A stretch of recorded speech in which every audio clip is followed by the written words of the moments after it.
तो hello guys, कैसे हैं आप सब। This is your MJ. स्वागत है आप सभी का फिर से इस यूट्यूब चैनल पे है। आज का हमारा वीडियो नंबर 3 होने वाला है मोशन इन 1D का। जो हमारा टॉपिक है वो होगा स्पीड एंड वेलोसिटी। इससे पिछले जो वीडियो हुए हैं उनमें हमने डिस्कस किया है रेस्ट एंड मोशन, डिस्टेंस और डिस्प्लेसमेंट। तो आज का वीडियो है वो है rest, speed and velocity. Video number 3 start करते हैं। तो आज का हमारा टॉपिक है speed and velocity. Speed and velocity को देखने से पहले हम यहाँ पे एवरेज स्पीड की बात करेंगे और एवरेज वेलोसिटी की। एवरेज स्पीड है वो क्या होता है हमारे पास। तो एवरेज स्पीड है वो होता है total distance upon total time, ठीक है। और डिस्टेंस है वो एक स्केलर क्वांटिटीज होती है, मतलब जो पाथ, अब जो भी अपन पाथ ट्रेवल करेंगे उसकी टोटल लेंथ पे डिपेंड करता है डिस्टेंस, ठीक है। अब अपन बात करते हैं कि एवरेज वेलोसिटी क्या होता है। एवरेज वेलोसिटी है वो होता है अपने पास total displacement upon total time. Displacement एक वेक्टर क्वांटिटी है, ठीक है, मतलब इनिशियल और फाइनल पॉइंट पे डिपेंड करती है। अब हम नेक्स्ट एक छोटे से एग्जांपल से समझते हैं डिस्प्लेसमेंट एंड वेलोसिटी। मतलब डिस्प्लेसमेंट दे रखा हो और वेलोसिटी दे रखा हो तो अपन एवरेज स्पीड कैसे फाइंड करेंगे। वही वही कंसेप्ट है। S1 S2 S3 डिस्प्लेसमेंट दे रखा है तो सबसे पहले अपने को क्या चीज फाइंड करनी है यहाँ पे। देखो एवरेज स्पीड का जो फॉर्मूला होता है वो होता है total displacement upon total time. Displacement अपन को दे रखा है, ठीक है, टाइम नहीं दे रखा। तो टाइम अपन मान लेते हैं S1 में T1, S2 में T2 और S3 में T3। तो T1 क्या आ जाएगा S1 S upon V, T2 क्या आ जाएगा S2 अपॉन V2 और T3 आ जाएगा वो S3 अपॉन V3। सिंपल। अगर हम एवरेज इस वेलोसिटी वाले फॉर्मूले में पुट करते हैं तो सबसे पहले एवरेज जो वेलोसिटी होती है उसका फॉर्मूला ये होता है total displacement upon total time. तो टोटल डिस्प्लेसमेंट S1 प्लस का S2 प्लस का S3 और टोटल टाइम हो गया वो T1 प्लस का T2 प्लस का T3 हो गया।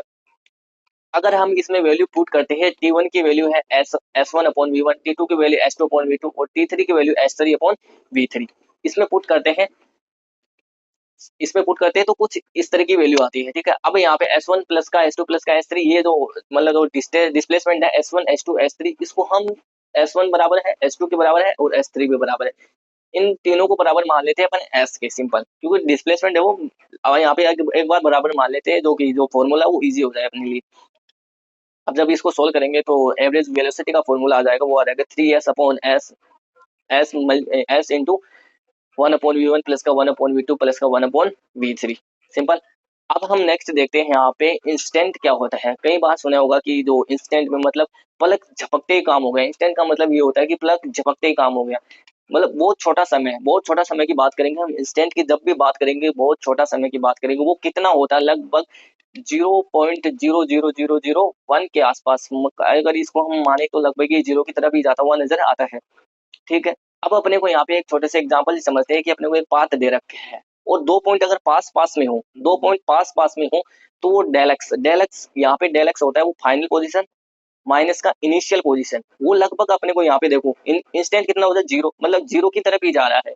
तो यहाँ डेल एक्स अगर जीरो की तरफ जाता है तो उसको बोला जाता है डेल एक्स, सॉरी, अगर डेल एक्स जीरो की तरफ जाता हुआ नजर आता है तो उसको बोला जाता है dx। और dx एक स्ट्रेट लाइन नजर आती है अपने को, क्योंकि 2 पॉइंट अगर पास पास में हो तो वो लगभग स्ट्रेट लाइन ही नजर आते हैं, चाहे वो कर्व टाइप में हो किसी भी टाइप में हो। अगर 2 पॉइंट पास पास में हो तो वो एक स्ट्रेट लाइन ही नजर आते हैं। अब यहाँ पे नेक्स्ट देखते हैं अपन, इंस्टेंट की बात होगी। अब यहाँ पे देखेंगे इंस्टेंट वेलोसिटी और इंस्टेंट स्पीड क्या होती है। इंस्टेंट वेलोसिटी की बात करें मतलब v बराबर डेल एक्स, सॉरी dx अपॉन dt हो जाएगा। यहाँ पे dx का मतलब बहुत छोटा डिस्प्लेसमेंट और dt का मतलब छोटा टाइम, सिंपल। अगर हम बात करें इंस्टेंट वेलोसिटी की बात करें, अब हम बात करेंगे इंस्टेंट स्पीड की। इंस्टेंट स्पीड है वो आ जाएगा अपने पास मैग्नीट्यूड ऑफ वेलोसिटी, तो मोड ऑफ v, ये आ गई मैग्नीट्यूड ऑफ वेलोसिटी। अब यहाँ पे हम देखते हैं कि v बराबर dx अपॉन dt होता है, ठीक है। तो अक्षीय ग्राफ का अपने को जो स्लोप है वो अपने वेलोसिटी को रिप्रेजेंट करता है। ये आप याद रखना है कि v बराबर dx अपॉन dt क्या होता है, स्लोप ऑफ अक्षीय ग्राफ, ठीक है। आज के लिए इतना ही, वेलोसिटी एंड स्पीड हमने देखा। तो नेक्स्ट वीडियो में हम देखेंगे, नेक्स्ट टॉपिक लेके आएंगे। आज के लिए इतना ही, थैंक यू। मिलती है नेक्स्ट वीडियो में, तब तक अपनी पढ़ाई को कंटिन्यू रखें।